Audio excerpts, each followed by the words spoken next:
సంగీత సాహిత్య స్వరసంగమ దృశ్యకావ్యానికి స్వాగతం. నా పేరు Dhananjay. The man of masses young tiger NTR నటిస్తున్న దేవర మూవీ నుంచి టైటిల్ సాంగ్ అయితే రిలీజ్ చేశారు.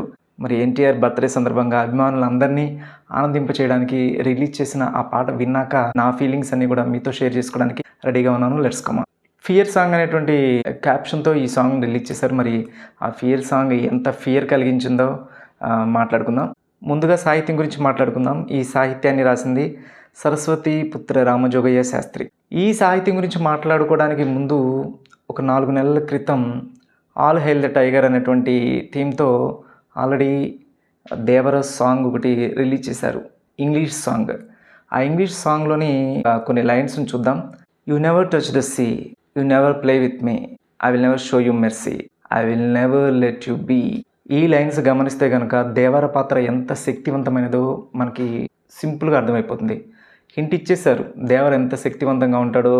ఆ ఎర్ర సముద్ర ప్రాంతాన్ని అంతటినీ తను ఏ విధంగా కాపాడుకుంటూ వస్తాడో అనేటువంటి ఈ లైన్స్తోనే మనకు అర్థమైపోతుంది. మీరు ఈ సముద్రాన్ని తాకలేరు, నాతో ఆటలాడలేరు, అలాగే నేను మీ మీద కనికరం చూపించను, మిమ్మల్ని ఉండనివ్వను. ఇంకా మ్యాన్ ఆఫ్ మాసెస్ అలాగే ఉంటాడు కదా. సంథింగ్ ఎర్ర సముద్రం అనేది మన భౌగోళికంగా చూసుకుంటే ఆఫ్రికా ఖండానికి ఆసియా ఖండానికి మధ్యలో ఉన్నటువంటి హిందూ మహాసముద్రం నుంచి వెళ్ళేటువంటి ఒక నీటి భాగం. ఒక 1200 రకాలైనటువంటి చేప జాతులు ఎక్కడ ఉన్నటువంటి అక్కడ ఉంటాయి. అలాగే లవణీయత కూడా 4% అక్కడే ఎక్కువ. కథానుసారంగా మనం ఎర్ర సముద్రం అంటే మరి అది అనుకోవాలా, లేకపోతే ఇంకా ఏంటనేది రేపు సినిమా రిలీజ్ అయ్యి కానీ మనకి అర్థం కాదు. అంటే ఆ సముద్రం ఎర్రగా మారిపోవడానికి కారణం దేవర సృష్టించినటువంటి రక్తపాతం, హింస అన్నట్టుగా ఎన్టీఆర్తోనే ఆ డైలాగ్ చెప్పించారు. అదేంటంటే ఈ సముద్రం చేపలని కంటే కత్తుల్ని నెత్తుల్ని ఎక్కువగా చూస్తుండది, అందుకేనేమో దీన్ని ఎర్ర సముద్రం అంటారు అనేటువంటి ఒక డైలాగ్తో ఎంత హింస రక్తపాతం ఈ సినిమాలో ఉంటుందో మనం అర్థం చేసుకోవచ్చు. Blood is pouring down, his blood is all around, it's his red sea, all hail the tiger. ఈ సముద్రపు పులిని అందరూ కూడా పొగడండి, జయ జయధ్వానాలు పలకండి అనే అర్థం వచ్చేలాగా 4 నెలల క్రితమే దేవర పాత్ర ఎలా ఉంటుందో మనకి హింట్ ఇచ్చేశారు. దానికి కొనసాగింపుగా టైటిల్ సాంగ్ అయితే రిలీజ్ చేశారు. దేవర పాత్ర ఏ విధంగా ఎలా ఉంటుందో ఇంకొంచెం డీటెయిల్గా మనం ఈ పాటలో చూస్తాము. పల్లవి ఎత్తుగడలోనే సముద్రపు దొంగలు కానివ్వండి, లేకపోతే శత్రువులు కానివ్వండి, వాళ్ళ అరాచకాలని భగ్నం చేసి వాళ్ళ చెడు సాహసాన్ని చల్లారుస్తాడు అని అర్థం వచ్చేలాగా అగ్గంటుకుంది సంద్రం, భగ్గున వండే ఆకాశం, అరాచకాలు భగ్నం, చల్లారే చెడు సాహసం. ఆ శత్రువుల సాహసాన్ని ఎలా చల్లార్చాడో తర్వాత లైన్లో చెప్పడం జరిగింది. అదేంటో చూద్దాం. జగడపు దారిలో ముందడుగైన సేనాని, దడుపులు నేర్పగా అరుపులే ఆపే సైన్యాన్ని. దేవరను ఉద్దేశించి ఈ పాటలో ఒక అత్యుత్తమమైన వాక్యం ఉంది. అదేంటంటే జగతికి చేటు చేయనేలా, దేవర వేటు కందనేలా. ఈ లైన్ ఉందండి, ఎక్స్ట్రాడినరీ ఎలివేషన్. జగతికి చేటు చేసే ఏ విషయాన్నైనా ఎవరినైనా సరే దేవర అస్సలు వదిలిపెట్టడు, ఎగబడి తెగ నరుకుతాడు. ఆ నరుకుడుతో వచ్చే అరుపులతో ముందుకొచ్చే సైన్యం కూడా ఆగిపోయి వెనక్కి తిరిగిపోతారు. ఎందుకు వచ్చిన సౌరబాబు, వెళ్ళి చచ్చేకంటే తిరిగి వెనక్కి వెళ్ళిపోవడం ఉత్తమం అన్నట్టు అనమాట. ఆ తర్వాత సాంగ్ మొత్తానికి హైలైట్ అయ్యేటువంటి ఒక కత్తి లాంటి మాట ఉంది. అదేంటంటే దూకే ధైర్యమ జాగ్రత్త, రాకే ఎగబడి రాకే, దేవర ముంగిట నువ్వెంత దాక్కోవే. దూకే ధైర్యమ జాగ్రత్త. ఏ ధైర్యానికి చెప్తున్నారు, ఎవరికి చెప్తున్నాడు? రచయిత హెచ్చరిక చేస్తున్నాడు. ఎవరికి? శత్రువుల ధైర్యానికి హెచ్చరిక చేస్తున్నాడు. నువ్వు తెగబడి వచ్చేసే, మాకు అక్కడ ఉన్నది దేవర, దేవర ముంగిట్లో నువ్వెంత దాక్కో వెళ్ళిపో అని చెప్పేసి చాలా సున్నితంగా హెచ్చరిక చేసినట్టుగా ఉన్నటువంటి ఈ లైన్ మాత్రం super, highlight of the entire song. ఈ హుక్ లైనే రిపీట్ అవుతూ ఉంటుంది ఆడియన్స్కి, అందులోనూ ప్రత్యేకించి అభిమానుల మైండ్స్లో లింగరింగ్ అవుతూ ఉంటుంది.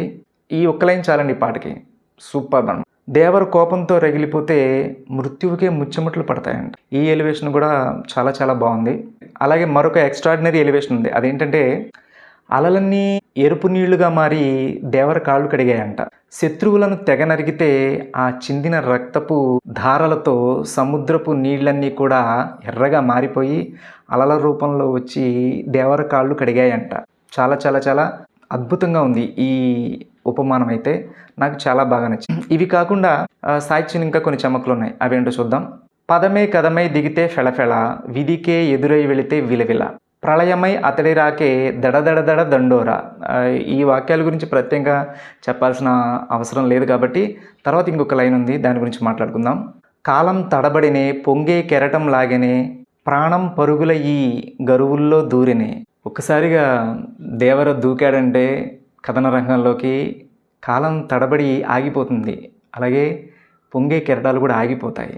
శత్రువుల ప్రాణాలు అరచేతుల్లో పెట్టుకుని కలుగుల్లోకో గరువుల్లోకో దూరేస్తాయి అనేటువంటి అర్థం వచ్చేలాగా ఒక ఎలివేషన్ అయితే మాత్రం చాలా చాలా బాగుంది, సింప్లీ సూపర్. అలాగే సాహిత్యం గురించి ఒక 2 చోట్ల నాకు అర్థం కాలేదు, అంటే ఆ వాక్యాలని ఎలా అర్థం చేసుకోవాలో అనేది నాకు అర్థం కాలేదు. అవేంటో చూద్దాం. నదులకు కానరాని నేల కడలికి కాపయింది వేళ. మరి అది నదులకు కానరాని నేల, లేకపోతే కనులకు కానరాని నీల, అది నీల నేల అనేది స్పష్టత లేదు, అంటే పదాలు ఆ వాయిస్లో వోకల్స్ సరిగా అర్థం కాలేదు నాకు. అలాగే ఇంకొక అర్థం కాని ఎలివేషన్ ఏంటంటే దేవర మౌనమే సమరమే లేని హెచ్చరిక. దేవర మౌనంగా ఉంటే సమరమే లేని హెచ్చరిక. దేవర ఎదుర్కోవాలంటే ఖచ్చితంగా తన ఆయుధంతో అడ్డంగా తెగబడి నరకడమే అని ఈ పాటలో ఈ సాహిత్యం ద్వారా మనకు అర్థమవుతుంది. మరి దేవర మౌనమే సమరమే లేని హెచ్చరిక అంటే నాకు అర్థం కాలేదు, కన్ఫ్యూజింగ్గా ఉంది ఆ సెంటెన్స్. మీరు ఎవరైనా క్లారిటీ ఇస్తే నేను హ్యాపీగా ఫీల్ అవుతాను, దాని అర్థం తెలుసుకుని. ఎవరికైనా తెలిస్తే కనుక అర్థాన్ని వివరించండి ప్లీజ్. టోటల్గా సాహిత్యం అయితే ఒక రేంజ్లో ఉంది. యాక్చువల్గా హీరోకి ఎలివేషన్ ఇచ్చేలాగా సాంగ్ రాయాలంటే అది కత్తి మీద సామే. పాట మొత్తం సాహిత్యం అంతా అద్భుతంగా ఉంది అని నేనైతే అనను, కానీ 3 చోట్ల మాత్రం మెస్మరైజింగ్ చేశాడు ఆ వర్డ్స్తో. అవే జగతికి చేటు చేయనేలా దేవర వేటు కందనేలా, అలాగే అలలయే ఎరుపు నీళ్ళే ఆ కాళ్ళను కడిగేరా, ఇదొక వాక్యం. ఈ 2 వాక్యాలు కాకుండా ఫైనల్గా ఇందాక చెప్పినట్టుగా హైలైట్ ఆఫ్ దిస్ సాంగ్ దూకే ధైర్యమ జాగ్రత్త రాకే ఎగబడి రాకే దేవర ముంగిట నువ్వెంత దాక్కోవే. ధైర్యాన్ని హెచ్చరిస్తున్నాడు, దాక్కోపో, నువ్వు దేవర ముందు ఎందుకు పనికిరావని. అయితే ఆ ధైర్యం కూడా ఎవరి ధైర్యం అంటే శత్రువుల ధైర్యాన్ని హెచ్చరిస్తున్నాడు రచయిత. సూపర్. సంగీతం విషయానికి వద్దాం. సంగీతం అనిరుద్ధ్ రవిచందర్. అతని గురించి మాట్లాడుకునే ముందు ఒకసారి director Koratala Shiva debut movie మిర్చి మ్యూజిక్ డైరెక్టర్ ఎవరంటే దేవిశ్రీ ప్రసాద్.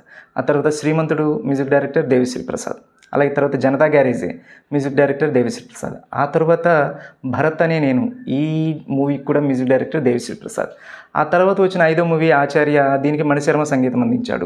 రిజల్ట్ మనందరికీ తెలిసిందే. ఇప్పుడు ఈ 6వ మూవీకి మ్యూజిక్ డైరెక్టర్గా అనిరుద్ధ్ రవిచందర్ని ఎందుకు ఎంపిక చేసుకున్నారు అనేది మరి ఆ ప్రొడ్యూసర్స్కి లేదా డైరెక్టర్కి ఎవరి క్యాలిక్యులేషన్స్ ఎవరి రిక్వైర్మెంట్స్ వాళ్ళకు ఉంటాయి. ఎందుకు ఇంత చెప్పాల్సి వచ్చిందంటే సంగీతపరంగా ఈ పాట అంత మెరుపులు మెరిపించలేదని నాకు అనిపించింది. ట్యూన్ ఓకే, చక్కని బాణీ ఇచ్చాడు, చాలా ఈజీగా మనం అలవోకగా పాడుకునేలాగానే ఈ బాణీ ఉంది. హుక్ బీజియం ఏమైనా ఉంటుందేమో అని చెప్పి ఎక్స్పెక్ట్ చేశా, కానీ అదైతే ఎక్కడ అనిపించలేదు. చాలాసార్లు విన్న తర్వాత నాకు అనిపించింది ఏంటంటే దేవరా ఈ అనేదే హుక్ బీజియం లాగా మనం ఫిక్స్ అయిపోవాలి అని అనిపించింది ఈ పాట విన్నాక.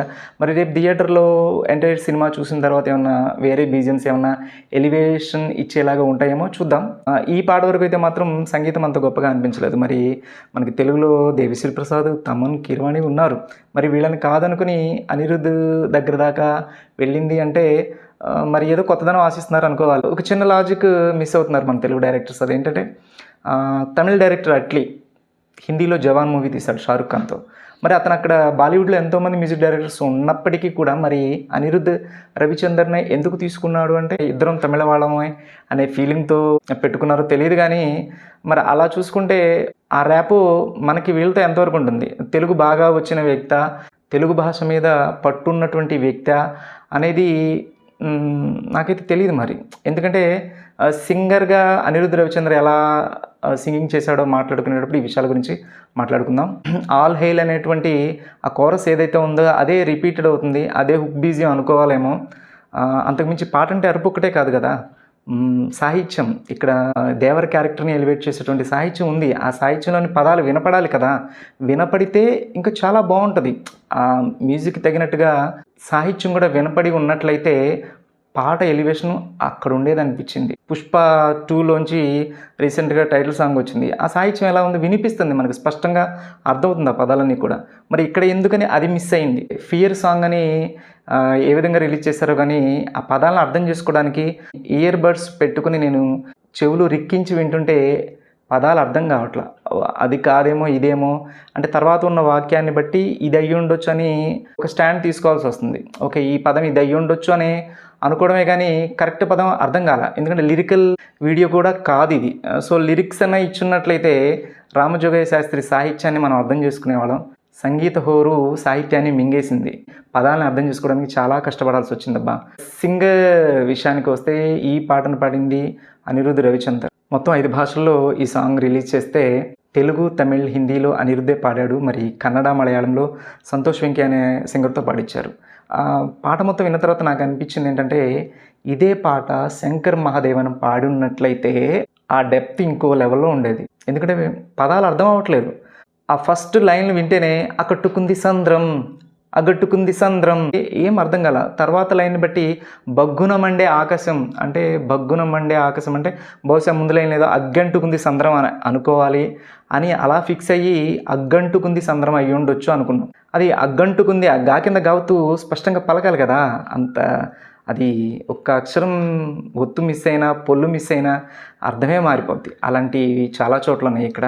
జగడపు దారిలో ముందడుగైన సేనాని ఆ తర్వాత వచ్చేది అది నరుకుడు నేర్పగా లేకపోతే దడుపులు నేర్పగా అనేది కూడా అర్థం కాల.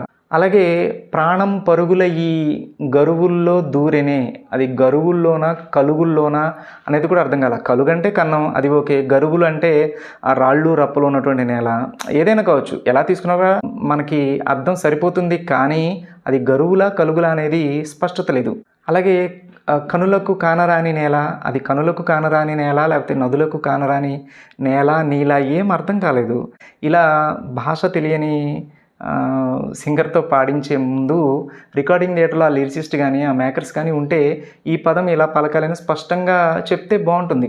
అలాగే మిక్సింగ్ చేసేటప్పుడు సాహిత్యం స్పష్టంగా వినపడట్లేదు అనే విషయాన్ని కూడా మ్యూజిక్ డైరెక్టర్ తీసుకొస్తే ఆ హోర్ తగ్గించి సాహిత్యాన్ని కూడా ఎలివేట్ చేస్తారు. ఇక్కడ సంగీతం ఒకటే కాదు ఎలివేట్ చేయాల్సింది, సాహిత్యం కూడా ఎలివేషన్ ఇస్తుంది. సాహిత్యము సంగీతము సమపాళ్ళలో కలిస్తే ఇంకో లెవెల్లో ఉంటుంది. ఆ విషయంలో బాణీ బాగున్న సింగింగ్ పరంగా మ్యూజిక్ పరంగా మచ్ మోర్ డిసప్పాయింటెడ్. నేనైతే చాలా డిసప్పాయింట్ అయ్యా. ఎక్కడో ఉండాల్సిన పాట ఏదో ఇది ఎన్టీఆర్ సాంగ్ కాబట్టి మనం కొన్ని వందల సార్లు వింటాము. ఓకే, మన అభిమానంతో మనం వింటాము, పాటని డైజెస్ట్ చేసుకుంటాము, సర్దుకుపోతాం. అలా కాకుండా ఉంటే బాగుండేది అనిపించింది. సో ఇది విషయం. ఇక దృశ్యపరంగా మాట్లాడుకుంటే 3 నిమిషాల 17 సెకండ్లు ఉన్నటువంటి ఈ పాటలో మొత్తంగా ఎన్టీఆర్ 28 చోట్ల కనిపించాడు. అది అతని ఎలివేషన్స్ ఏదైనా సరే, ఆ యాక్షన్ సీక్వెన్స్ అవన్నీ కూడా ఆల్రెడీ కొన్ని ఆల్ హెయిల్ ద టైగర్ థీమ్లో ఉన్నవే, అవే మళ్ళీ ఇక్కడ రిపీట్ చేశారు. ఇక్కడ ఈ పాట చూస్తున్నంతసేపు ఇక్కడ హీరో అనిరుద్ధా లేకపోతే ఎన్టీఆరా అనిపించింది.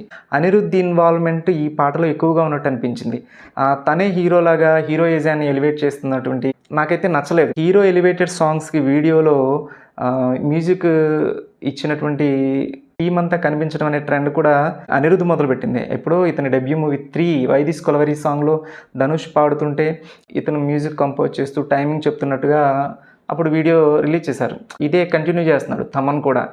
వీరసింహారెడ్డి టైటిల్ సాంగ్ కానీ లేకపోతే భీమ్లా నాయక్ టైటిల్ సాంగ్ కానీ అలాగే రంజితమే సాంగ్ ఇలా ఈ సాంగ్స్ వచ్చినప్పుడు వాళ్ళు ఏం చేస్తున్నారంటే వాళ్ళు ఒక కవర్ సాంగ్ లాగా ఇన్స్ట్రుమెంటైజేషన్ ప్రాసెస్ అంతా కానీ లేకపోతే వీళ్ళని కానీ సింగర్స్ని కానీ వీళ్ళందరినీ పెట్టుకుని ఒక వీడియో చేస్తున్నారు. సాంగ్ రిలీజ్ చేసినప్పుడు వీళ్ళ ఇన్వాల్వ్మెంట్ ఇంటరాక్షన్ ఎక్కువగా ఉన్నట్టుగా చూపిస్తున్నారు. బర్త్డే సందర్భంగా రిలీజ్ చేసిన సాంగే కాబట్టి రేపు థియేటర్లో అనిరుద్ధ్ ఎలాగూ కనపడడు, ఓన్లీ వినిపిస్తాడు కాబట్టి సర్దుకుపోదాం. టోటల్గా ఈ జగతిని రక్షించేటువంటి రక్షకుడు జీసస్ ఈజ్ ద సేవియర్ అని మన క్రైస్తవ సోదరులు ఎలా అయితే ఫీల్ అవుతారో, ఎర్ర సముద్రాన్ని కాపాడేటువంటి ఒక రక్షకుడుగా ఈ దేవర ఉండబోతున్నాడు అనేటువంటిది ఈ టోటల్గా ఈ పాట విన్న తర్వాత నాకు అనిపించింది. చూద్దాం రేపు థియేటర్లో ఆ ఎర్ర సముద్రం మీదుగా జరిగేటువంటి వ్యాపార లావాదేవీలన్నిటిని లేకపోతే అక్కడ ఉండేటువంటి హ్యూమన్ బీయింగ్స్ ఇంకా క్రీచర్స్ వీటన్నిటినీ ఆ సంపదని ఈ దేవర ఎలా కాపాడుతాడు అనేటువంటి దాన్ని మనం రేపు థియేటర్లో చూద్దాం.